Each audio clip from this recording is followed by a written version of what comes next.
तालुक्यातील वरवंड गावात एका भंगार गोळा करणाऱ्या परप्रांतीय युवक रक्ताच्या थारोळ्यात पडलेला आढळला।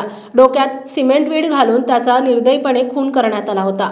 शांत गावात खळबळ उडवणाऱ्या या घटनेमुळे पोलिसांसमोर एक कठीण आव्हान उभं राहिलं आहे। मृताच्या पत्नीने अज्ञात व्यक्तीविरोधात यवत पोलीस ठाण्यात फिर्याद दाखल केली आहे। घटनेची गंभीरता लक्षात घेऊन अपर पोलीस अधीक्षक गणेश बिरादार आणि उपविभागीय पोलीस अधिकारी बापूराव दडस यांनी घटनास्थळी धाव घेतली। पोलीस निरीक्षक नारायण देशमुख यांच्या मार्गदर्शनाखाली सहाय्यक पोलीस निरीक्षक प्रवीण सपागे, महेश माने आणि पोलीस उपनिरीक्षक सलीम शेख यांनी वेगवान तपास पथके तयार केली। गावातील गल्लीबोळात चौकशा सुरू झाल्या। सीसीटीव्ही कॅमेऱ्यांमधील प्रत्येक सेकंद बारकाईने पाहिला गेला। मोबाईल लोकेशन्स, हालचालींचे पॅटर्न आणि तांत्रिक पुरावे यावरून तपासाची साखळी घट्ट होत गेली। अखेर संशयाचे काटे 2 जणांकडे वळले।